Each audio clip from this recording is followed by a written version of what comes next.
everybody, how are you all doing? I welcome you all to this amazing learning channel of Shri Balaji Motivational and Educational Classes.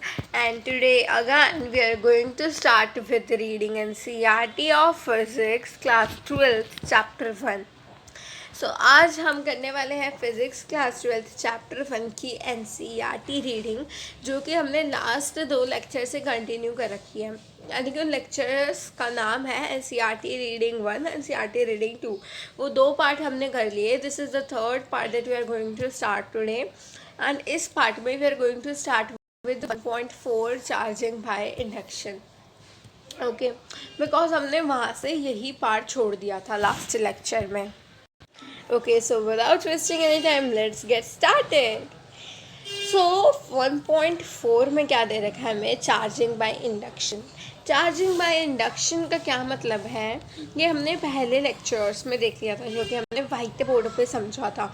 सो जब हमने white board पे यानी कि starting के lectures में charging by induction को मैंने आपको बहुत ही अच्छे से समझाया था क्लियरली, और ये दे रखा है NCERT एग्जाम्पल।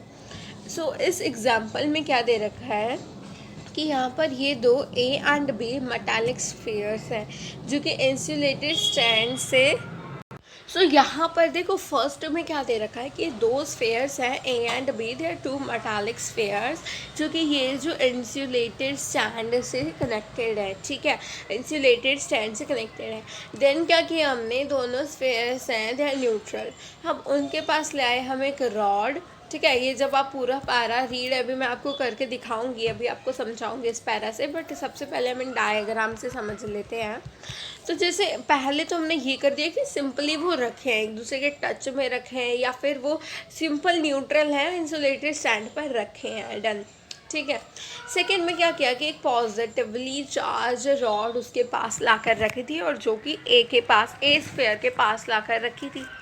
ठीक है, सो ए स्फीयर के पास जब मैंने पॉजिटिवली चार्ज रॉड ला कर रख दी, दैट मीन कि वहाँ पर क्या होगा, ए स्फीयर और बी स्फीयर। ये हमने पहले लेक्चर्स में अच्छे तरीके से अंडरस्टैंड किया था। स्टार्टिंग के सेकेंड लेक्चर में वहाँ पर मैंने आपको क्या बताया था, वहाँ पर मैंने आपको बताया था कि जो पॉजिटिवली चार्ज रॉड होगी अगर कहीं पर, तो उसके साथ वाला जो मेटालिक स्फीयर होगा उस पर अपोजिट चार्ज होगा, because you all know like charges repel and unlike charges attract। तो इस पॉजिटिव चार्ज के पास जो चार्ज आएगा दैट भी टोटली नेगेटिव। ठीक है, ये नेगेटिव होगा और ये पॉजिटिव होगा, सिंपल। और बी पे क्या होगा, बी के रियर एंड पे हो जाएगा अपोजिट चार्ज, जो कि ए के इस वाले एंड पे होगा। ठीक है, सो अब यहाँ पर क्या दे रखा है, नेक्स्ट चीज़ कि वहाँ पर अब ये चार्जेस हो गए। अब उनको क्या किया, देखो अब ध्यान से देखो इन दोनों को।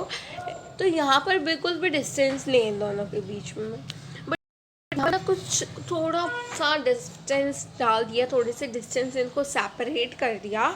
तो जो फिनोमेना हमें देखने को मिला वो ये था कि चार्जेस तो अब भी थे दोनों पे, मतलब कि जब तक ये रॉड है ना साथ में, जब तक चार्जेस तो थे, बट जो फोर्स ऑफ अट्रैक्शन और रिपल्शन थी ना, जैसे इनको बढ़िया अट्रैक्ट रिपल हो रहा था, तो यहाँ पर जो फोर्स ऑफ अट्रैक्शन और रिपल्शन थी वो डिक्रीज हो गई। As I have told you कि जो फोर्स है that is inversely dependent on r square, inverse square law follow होता है। ठीक है, सो उस कंडीशन से यहाँ पर हमें ये भी समझ आ गया।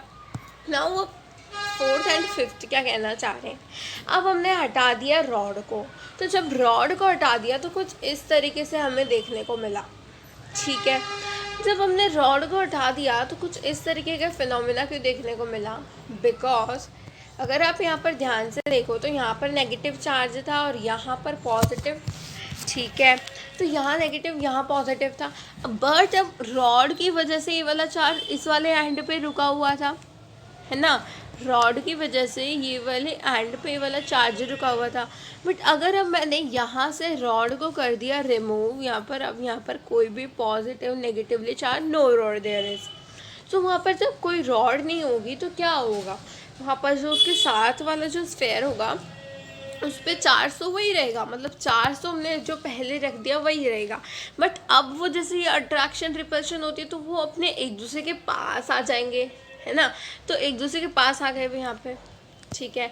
अब अगैन हमने क्या किया, यहाँ पर कुछ डिस्टेंस से सेपरेट कर रखा था, अब ज़्यादा डिस्टेंस लगा दिया, तो ज़्यादा डिस्टेंस से कर दिया तो फिर ये पूरा इसमें फैल गया, स्कैटर हो गया, और बी वाले में पॉजिटिव चार्ज स्कैटर हो गया। तो इस तरीके से ये पूरा आपको इस पैराग्राफ में मिलेगा, आप रीड कर सकते हैं इसे। Let's start reading by a paragraph. So charging by induction. So when we touch a pith ball with an electrified plastic rod, so हम क्या कर रहे हैं, अब इस पैरा को रीड कर रहे हैं और यहाँ पर क्या दे रखा है कि when we touch a pith ball with an electrified plastic rod. Pith ball हमने पहले अंडरस्टैंड कर दिया, पिथ बॉल आखिर होती क्या है, ठीक है। With in electrified plastic rod, electrified rod क्या होती है ये भी मैंने आपको एनसीईआरटी रीडिंग सेकेंड में और फर्स्ट में अच्छी तरीके से बता दिया था। But again I am telling you that electrified कोई भी रॉड यानी कि प्लास्टिक रॉड, ग्लास रॉड, किसी भी टाइप के इलेक्ट्रीफाइड रॉड की यहाँ पर बात हो रही है, दैट मीन कि उस पर कुछ ना कुछ चार्ज है, ठीक है, उस पर कुछ ना कुछ पॉजिटिव या फिर नेगेटिव चार्ज प्रेजेंट है। इलेक्ट्रीफाइड रॉड का मतलब ये होता है। Done. Next thing is that कि electrified plastic rod, some of the negative charges on the rod are transfer to the pith ball, ठीक है। मैंने आपको अभी अभी बताया कि इलेक्ट्रीफाइड रॉड दे रखी है, मतलब उस पर कुछ ना कुछ चार्ज होगा, और चार्ज है तो यहाँ पर क्या किया, टच कर दिया पिथ बॉल को और एक इलेक्ट्रीफाइड प्लास्टिक रॉड को। और ये मैंने आपको पहले बता रखा है कि टच करने से क्या होता है, चार्ज शेयर हो जाता है कांटेक्ट में आने से, ठीक है। So some of the negative charge in the rod are transfer to pith ball and it also gets charge, ठीक है। तो ये सारा क्या हो जाता है, देखो एनसीईआरटी रीडिंग 1 एंड 2 अगर आपने अब तक नहीं देखी, so go and please watch that. Link you can find in the description box, because उनके बिना क्या आपको ये समझ नहीं आएगा, ठीक है। क्योंकि जो बेसिक टर्म्स हैं कि पिच बॉल्स क्या होता है, इलेक्ट्रीफाइड रॉड क्या होता है, कांटेक्ट आने से शेयर कैसे होता है, या फिर जो हमने फर्स्ट सेकंड थर्ड लेक्चर समझे थे कि इंडक्शन से चार्ज कैसे शेयर होता है, मतलब ये सब इम्पॉर्टेंट है देखना। Thus the pith ball is charged by contact. देखो यहाँ पर आ गया contact force, जो कि हमने एनसीईआरटी रीडिंग 0-1 में बहुत ही डीप में अंडरस्टैंड करा था। It is then repelled by the plastic rod, but it attracted by a glass rod which is oppositely charged. देखो ये फिनोमेना जो कि वो एक चीज़ से रिपेल होता है, यानी कि वो प्लास्टिक रॉड से एक चीज़ से रिपेल हो रहा है और दूसरी चीज़ से जाके अट्रैक्ट हो रहा है, क्योंकि वो अपोजिटली चार्ज होती है। ये मैंने आपको एनसीईआरटी रीडिंग 2 के स्टार्टिंग में बताया था। Again I am saying link you can find in the description box. Starting में ही मैंने आपको बता दिया था, स्टार्टिंग के 5 to 10 मिनट्स में। Okay, the next thing is, however, why electrified rod attracts light objects is a question we have still left unanswered. देखो यहाँ पर क्या दे रखा है, बेसिकली इस पैराग्राफ में वो क्या बताने की कोशिश कर रहे हैं कि चार्जिंग बाय इंडक्शन में क्या दे रखा है कि यहाँ पर ना कॉन्टेक्ट फोर्स की बात हो रही है, जो कि लास्ट पेजेस में भी करी थी, ठीक है। वहाँ पर कांटेक्ट से आकर जो चार्ज शेयर हो रहा है, जो चार्ज जा रहा है, ट्रांसफ़र हो रहा है, उसके बाद यहाँ पर हो रही है।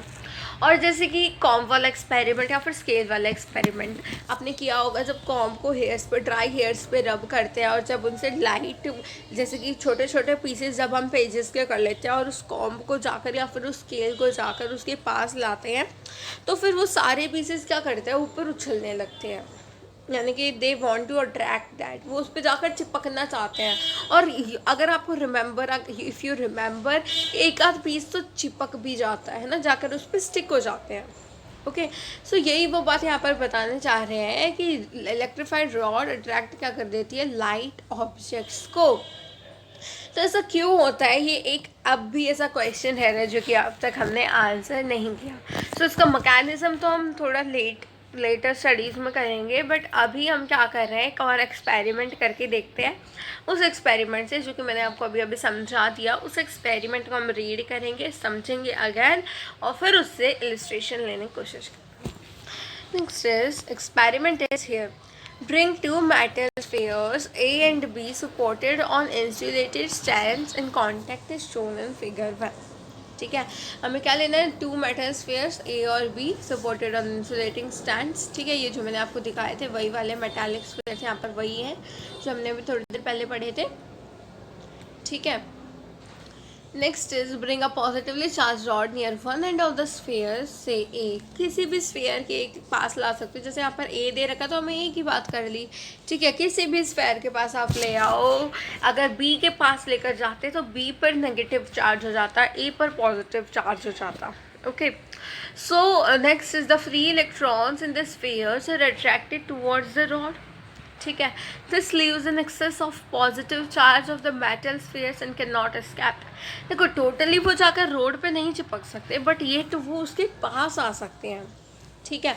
सो वो उसके पास आ जाते हैं, but totally they can not stick to that rod, क्योंकि उस स्फीयर से बाहर अभी निकलने की उनमें इतनी टेंडेंसी नहीं है। तो यहाँ पर आ जाता है इस पास वाली स्फीयर पे नेगेटिव चार्ज। यहाँ पर क्या होता है ना, देखो excess of positive charge rear end पे चला जाता है, टोल्ड यहाँ पर सारा चला जाता है। Next is therefore reside on the surface is shown in figure 1.4 का बी, यही है वो 1.4 का B figure. The left surface of sphere A has an excess of negative charge and the right surface of sphere B has an excess of positive charge. Simple. एक पे excess of negative charge है, एक पे excess of positive charge है। I have told you कि excess of negative positive charge क्यों है यहाँ पर, because of that oppositely charged rod। उस rod की वजह से क्या होगा, साथ वाले sphere पे opposite charge आ जाएगा, ठीक है। Next is, however, not all the electrons in the sphere have accumulated on left surface of A. As the negative charge starts building up at the left surface of A, the electrons are repelled by these. In a short time, equilibrium is reached in the action of force of attraction of the rod and the force of repulsion due to the accumulated charges. Show the equilibrium situation. अगर आप इस line को ध्यान से समझें तो ये line अपने आप में एक इम्पॉर्टेंट लाइन है और ये एक सिंपल लाइन भी है, ठीक है।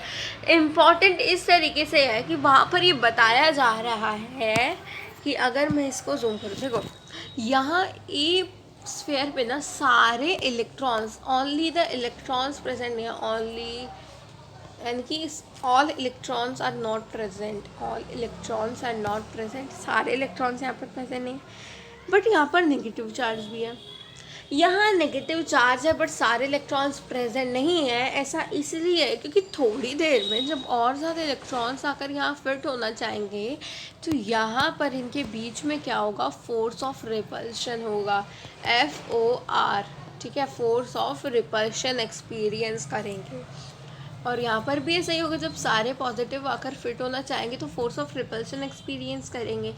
बट ऐसा होगा ना कि यहाँ पर नेगेटिव और थोड़े टाइम में यहाँ पर पॉजिटिव, दोनों क्या होंगे ना, इक्विलिब्रियम स्टेट में आ जाएंगे और इक्विलिब्रियम स्टेट अचीव होने के बाद तो बस डन हो जाएगा काम इनका, ठीक है। So the next thing is, है ना, यहाँ पर दे रखा है equilibrium state reached under the action of force of attraction of the rod, the force of repulsion due to accumulated charges shows the equilibrium situation। उसकी वजह से क्या हो जाती है, equilibrium situation। this process is known as induction of charges। इसी process को induction of charges कहते हैं। यानी कि एक बार फिर से हम तुरंत रिवाइज कर लेते हैं, इंडक्शन ऑफ चार्जेस क्या होता है, शेयर से कॉन्टैक्ट से जो फोर्स होता है, हमने रॉड रखी थी यहाँ पर, उसके पास वाले में इसके पास वाले मेटालिक स्फीयर पे जो चार्ज आया था, उसके बगल वाले में जो चार्ज आया था, उसको टोटली मिला के जब उनमें इक्विलिब्रियम आ गया तो उन पर कौन कौन से चार्ज स्टार्टर थे, फाइनली कौन से हो गए, इनिशियली कौन से थे, बीच में कौन से थे, रॉड को रिमूव करने के बाद, रॉड को रिमूव करने से पहले कौन कौन से चार्ज थे, ये सब मैंने आपके स्टार्टिंग की 5 मिनट्स में बता दिया था कि यहाँ पर क्या हुआ था पूरे में। यस, पूरे में क्या हुआ था, इस स्फीयर वगैरह सब चीज़ें हमने डीप में पढ़ी थी। तो इसको ना आप क्या कर सकते हो, खुद से रीड कर सकते हो, because I have totally told you about this whole story. ये होल स्टोरी हमने पहले ही पढ़ ली, तो इस पैराग्राफ को आप पूरे को रीड कर लेंगे। Now the next page is, देखो यहाँ से करते हैं, लास्ट से हम कर लेते हैं। When electrified rods are brought near light objects, similar effect takes place. The rods induce opposite charges on the near surface of the objects and similar charges। देखो यही बात यहाँ पर बताना चाह रहा है कि जो अट्रैक्शन और रिपल्शन का फिनोमेना होता है, ये तो हमें पहले भी पता है कि अट्रैक्शन क्यों होती है, बिकॉज अनलाइक चार्जेस अट्रैक्ट करते हैं, तो अगर उन दोनों में अट्रैक्शन हो रही है तो पक्का वो तो लाइक चार्जेस होंगे, जब ही अट्रैक्शन हो सकती है। तो यहाँ पर ही दे रखा है कि जब वो let's suppose again I am telling you the same example that is of comb. मेरे पास एक बड़ी सी कॉम्ब है एंड यहाँ पर पीसेस ऑफ पेपर हैं जो कि हमने कर लिए छोटे छोटे and they are like this. ठीक है, अब ये क्या होगा, इन दोनों के बीच में क्या शो होगी, जब इनको हमने ड्राई हेयर पे रब कर लिया देन इन दोनों के बीच में क्या होगी, अट्रैक्शन शो होगी। They are moving like they are dancing, ऐसा लगेगा कि ये सारे क्या कर रहे हैं, डांस कर रहे हैं सारे पेपर पीसेस। ठीक है, तो अब क्या होगा कि यहाँ पर ना ये पेपर पीसेस ना तो ये कंडक्टर है ना तो कॉम्ब कंडक्टर है, बट फिर भी यहाँ पर कांटेक्ट में आने से या फिर थोड़ा पास आने से क्या हो रहा है, अट्रैक्शन रिपल्शन का फिनोमेना शो हो रहा है। सो वही वो यहाँ पर एक्सप्लेन करना चाहते हैं, this happens even the light objects is not a conductor. ठीक है, the mechanism for how this happens is explained in later section 1.210 as I have told you कि mechanism हम थोड़ी देर बाद करेंगे, बट ये जो यहाँ पर थिंग है, जो एक्सपेरिमेंट है, वो हम अभी कर लेते हैं। The center of the two type of charges is slightly separated. We know that opposite charges attract, ये तो उसी का है, उसी एक्सपेरिमेंट का, होप आप रीड कर लेंगे खुद। Let's come on to this example and ये example you have to try and don't want to see this answer. Try करो इस example को, जल्दी से इस आंसर को देखने की कोशिश मत करना, बिकॉज आंसर देखने के बाद किसी चीज़ को ट्राई करना, मतलब बिफोर हमें ना सॉल्यूशन देखने से पहले, सॉल्यूशन समझने से पहले we have to try by yourself. ठीक है, खुद से ट्राई करना चाहिए हमें पहले। So I'm giving you some time and your time starts now. How can you charge a metal sphere positively without touching? ये क्वेश्चन, इस क्वेश्चन का आंसर वही होगा जो हमने अभी अभी पढ़ा है, अभी अभी जो एक्सपेरिमेंट करा है, जो एक मेथड करा है, वही आंसर होगा। फटाक से आंसर मुझे बता दो कमेंट सेक्शन में। ओके, सो आई होप आप सबने आंसर कर दिया होगा and the answer is charging by induction, जो कि हमने अभी अभी पढ़ा था। फिगर 1.5 है, यहाँ पर आ गया 1.5 है figure.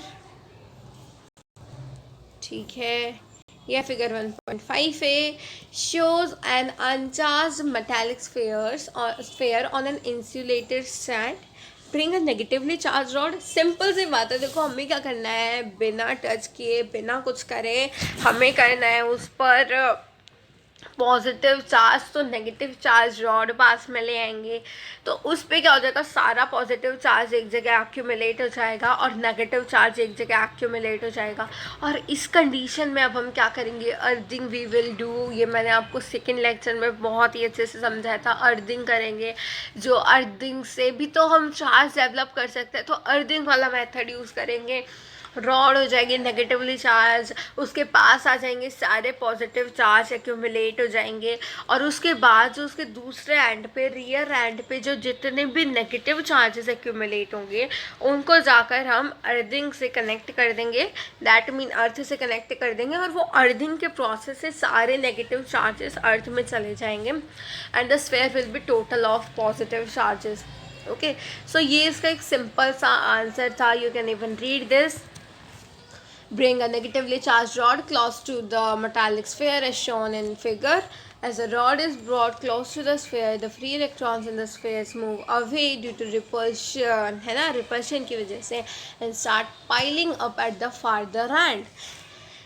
The near end becomes positively charged due to defect of electrons.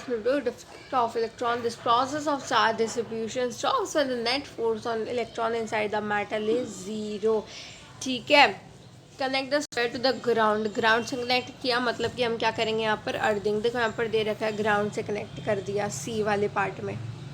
ठीक है, electrons will flow to the ground while the positive charge at the near end remain held there due to attractive force. देखो वो तो वहीं पर रहेगा attractive force की वजह से, because we all know यहाँ पर negative charge है, यहाँ पर positive charge है, तो opposite charges attract करेंगे, तो वो वहीं पे रहेगा attraction की वजह से, और वहाँ से नेगेटिव चार्ज सारा अंदर चला जाएगा. तो यहाँ पर यही दे रखा है कि सिंपल था, फिर हमने रॉड ला दी, फिर रॉड के बाद हमने अर्थिंग कर दी, अर्थिंग के बाद जब हमने अर्थिंग हटाई तो पॉजिटिव चार्ज इसके पास और वो नेगेटिव चार्ज सारा गायब हो रखा था, और फिर जब रॉड भी हटा दी तो सिर्फ और सिर्फ पॉजिटिव चार्ज रह गया. ठीक है. सो आई होप आप सबको ये वाला एग्जाम्पल अच्छी तरीके से समझ आ गया होगा, एंड आप लोगों ने क्वेश्चन ट्राई भी किया होगा without seeing the answer. So the next thing is basic principle of electric charge. So guys, basic properties of electric charge में क्या आएगा ये भी हमने अंडरस्टैंड कर रखा है लास्ट लेक्चर्स में.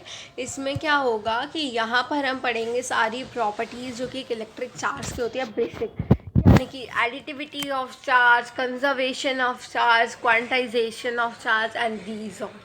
ठीक है. और हमने पेयर एनिलिएशन एंड पेयर प्रोडक्शन भी अपने लेक्चर्स में क्या था, स्टार्टिंग के लेक्चर्स में क्या था, बिकॉज हम अभी फॉलो कर रहे हैं स्टार्टिंग के लेक्चर्स के बाद, तो हम अभी स्टार्टिंग के लेक्चर्स को ही बार बार बोलेंगे कि आप उसे देख कर आओ. तो आपने नहीं देख रखा तो बार बार सुनने से बढ़िया you have to go there. ठीक है. We have seen that there are two types of charges, namely positive and negative, and their effect tend to cancel each other. Hence, we shall now describe some other properties of electric charge. This I also have told you that जब एक जैसे यानी कि equal number of positive and negative charges present होते तो वो cancel कर देते हैं एक दूसरे के effect को. If the sizes of charged bodies are very small compared to the distance between them, then we treat these charges as a point charge. Told you this as well. ठीक है. ये भी मैंने आपको स्टार्टिंग के lectures में बता दिया था. ठीक है. So go there, watch that. I will not say again to watch that lecture. अब मैं आपको सीधा बताती जाऊँगी, एंड अगर आपको कहीं समझ ना आए so comment in the comment section. All the charge content of the body is assumed to be concentrated at one point in space. अब देखो हम प्रॉपर्टीज़ पर आते हैं. फर्स्ट है एडिटिविटी ऑफ चार्ज, यानी कि चार्ज की ना प्रॉपर्टीज़ होती है कुछ. चार्ज को जैसे हमने न्यूट्रल का, पॉजिटिवली चार्ज कहा, नेगेटिवली चार्ज कहा, ये होता है ये होता है, तो उसकी कुछ प्रॉपर्टीज़ फॉलो होती हैं. तो इन प्रॉपर्टीज़ को आज हम स्टडी करने वाले हैं एनसीईआरटी से. तो फर्स्ट होती है additivity of charge. Additivity of charge property क्या कहती है कि जैसे कि एक प्रॉपर हम रियल नंबर्स की एडिशन करते हैं. ठीक है. एल्जेब्रिकली हम जैसे रियल नंबर्स की एडिशन करते हैं, we can add the charges as well by that way. उसी तरीके से हम चार्ज को भी ऐड कर सकते हैं.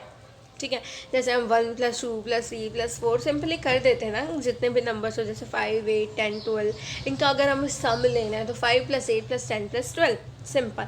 ऐसे ही हम चार्जेस के साथ भी ट्रीट कर सकते हैं. Q1, Q2, Q3, Q4 को हम Q1 + Q2 + Q3 + Q4, यानी कि जैसे वेक्टर्स का अलग से रूल बनाना, वेक्टर्स का रूल होता है वेक्टर सम वाला, ऐसा कुछ नहीं है, यहाँ पर सिंपल एडिशन से हो जाता है. We have not as yet given a quantitative definition of a charge. We shall follow up in the next section. We shall tentatively assume that this can be done and proceed. If a system contains 2 point charges Q1 and Q2, the total charge of the system is obtained simply by adding algebraically Q1 and Q2. Simple algebraically add कर दो, charges add up like real numbers. They are scalars like the mass of a body. ठीक है. Simply add क्यों हो जाते हैं? Simply add वही होते हैं एक तरह से. एक तो होते हैं वेक्टर्स, देखो एक होते हैं वेक्टर्स और एक होते हैं स्केलर्स. स्केलर्स तो अपने सिंपल मेथड से हो जाते हैं, सिंपल मेथड से. और वेक्टर्स के लिए क्या होता है? Vector sum law, vector addition. तो वेक्टर एडिशन वाला फिनोमेना यहाँ पर वेक्टर्स में देखने को मिलता है. ठीक है. तो वेक्टर एडिशन का यहाँ पर फिनोमेना हमें देखने को मिलता है. तो ऐसे ही मैंने आपको बताया जैसे कि स्केलर सिंपल होते हैं, जो चार्ज होता है वो भी एक स्केलर क्वांटिटी होता है, हैंस हम उसको सिंपली ऐड कर सकते हैं। तो यहीं पर यही चीज़ समझाई गई है कि charge has magnitude but no direction, similar to mass. Mass की तरह उसका मैग्नीट्यूड होता है बट कोई डायरेक्शन वायरेक्शन जैसी चीज़ नहीं होती चार्ज के पास, ठीक है। जैसे कि इलेक्ट्रिक फील्ड होती है, डायरेक्शन होती है उसकी, बट चार्ज के पास there is no direction, okay. However, there is one difference between mass and charge. देखो, मास एंड चार्ज के बीच में ना डिफरेंस तो है बहुत सारे, वो मैंने आपको बताए भी थे, 2-4 डिफरेंस है। बट एक सिंपल और एक बढ़िया डिफरेंस ये है कि मास हमेशा पॉजिटिव रहता है और चार्ज को हम पॉजिटिव नेगेटिव किसी भी टर्म में लिख सकते हैं। यानी कि मास कभी भी ऐसा नहीं होगा कि तुम्हारा मास -80 kg है, वाह ये तो बहुत कम है, -80 kg ऐसा बिल्कुल नहीं होगा, ठीक है। बस -80 coulomb can present but -80 kg can not present, ठीक है। एक और डिफरेंस था, जैसे कि चार्ज क्या करता है, स्पीड के साथ वेरी करता है, बट वो स्पीड के साथ जब ही वेरी करता है जब आपकी स्पीड किसी थोड़ी सी आपकी स्पीड ऑफ लाइट से इंटर रिलेटेड हो, यानी कि उसके अराउंड में हो। स्पीड ऑफ लाइट क्या होती है, 3 × 10⁸ मीटर पर सेकेंड। तो 3 × 10⁸ मीटर पर सेकेंड के अराउंड अगर आपकी speed of that particular charge होती है तो उसका मास क्या करता है, वेरी करता है। चार्ज का मतलब चार्ज वेरी करता है उस स्पीड की वजह से, बट मास कभी भी वेलोसिटी की वजह से वेरी नहीं करता। Mass of a body is always positive, whereas charge can either be positive or negative.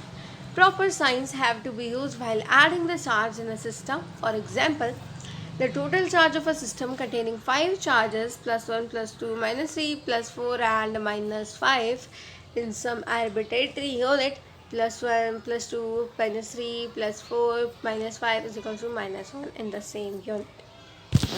कोई भी पर्टिकुलर यूनिट में, किसी भी पर्टिकुलर यूनिट में अगर आपको इतने चार्जेस दे रहे हैं +1 +2 -3 +4 कुछ इस तरीके से, आपको क्या करना है ना कि एडिशन के दौरान आपको इनके साइंस का बहुत अच्छे से ध्यान रखना है। जैसे कि मैथ्स में हम इंटीजर्स को ऐड करते हैं, तो इंटीजर्स को ऐड करते टाइम हम क्या करते हैं, नेगेटिव पॉजिटिव साइंस का ध्यान रखते हैं ना, अदरवाइज़ हमारा क्वेश्चन चुटकियों में गलत हो जाता है।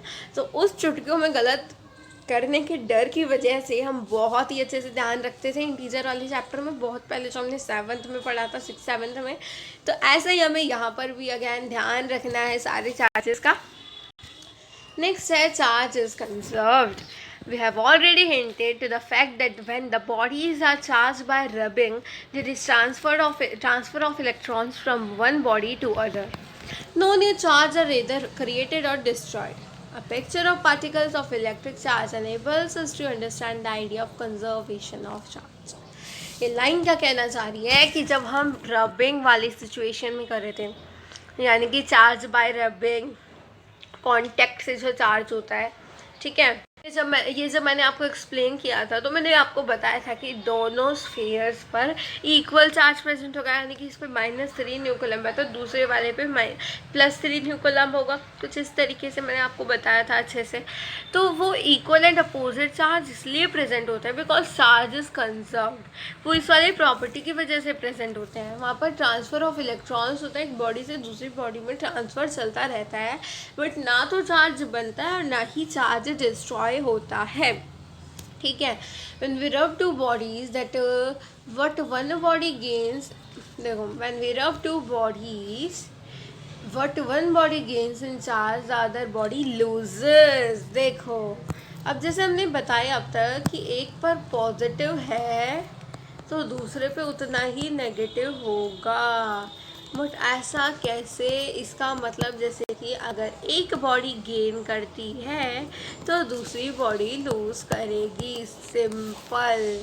जैसे केमिस्ट्री में करते हैं ना हम कि चार्जेस को, यहाँ पर हमारे चार्जेस हैं, ये हमारे सेल बना लिए हमने, यहाँ पर इलेक्ट्रॉन्स होते हैं, एक्सेस ऑफ इलेक्ट्रॉन्स होते हैं, तो फिर जब बॉन्ड फॉर्मेशन होती है तो मान लो कि 1 2 3 4 5 6 7 2 3 4 and 5 6 7 8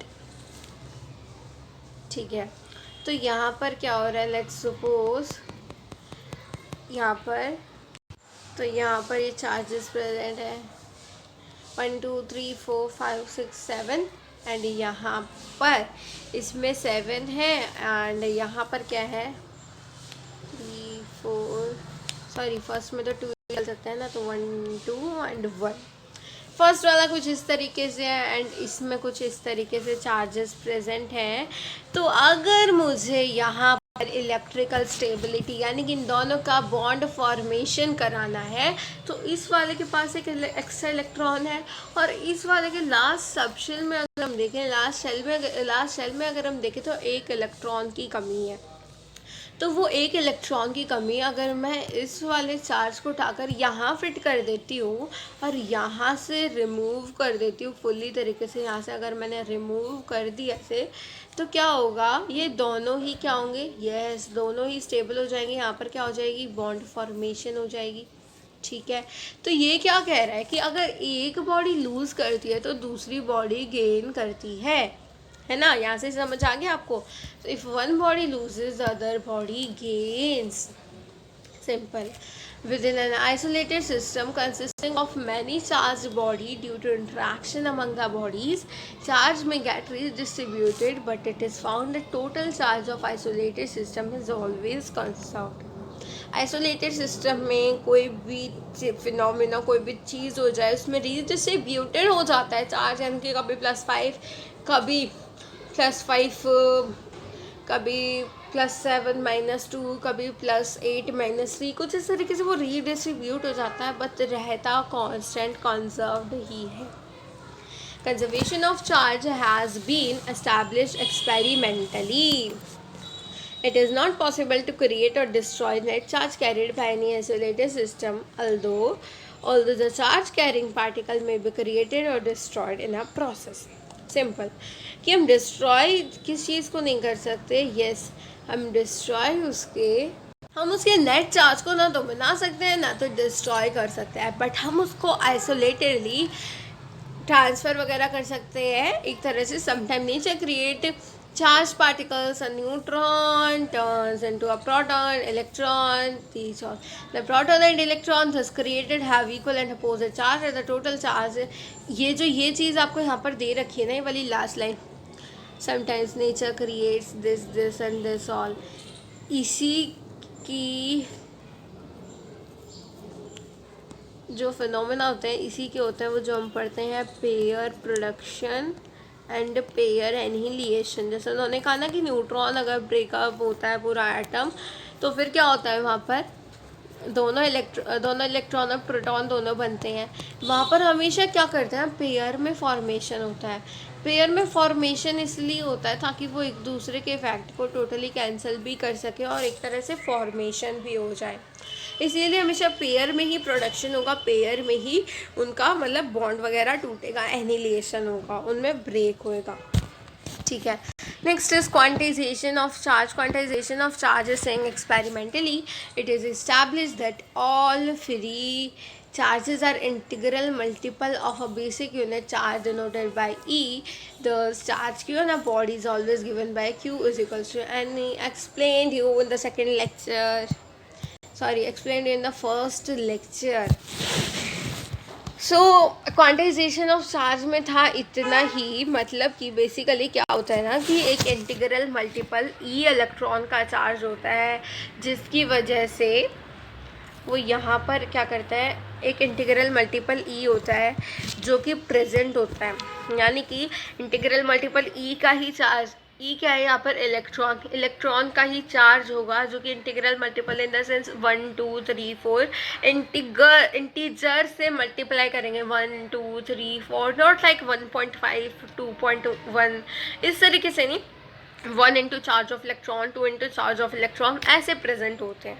ठीक है, सो ये मैंने आपको अच्छे से समझाया था उस फर्स्ट लेक्चर में, and this page we will continue in the next lecture. Till then, bye bye, take care, don't forget to subscribe.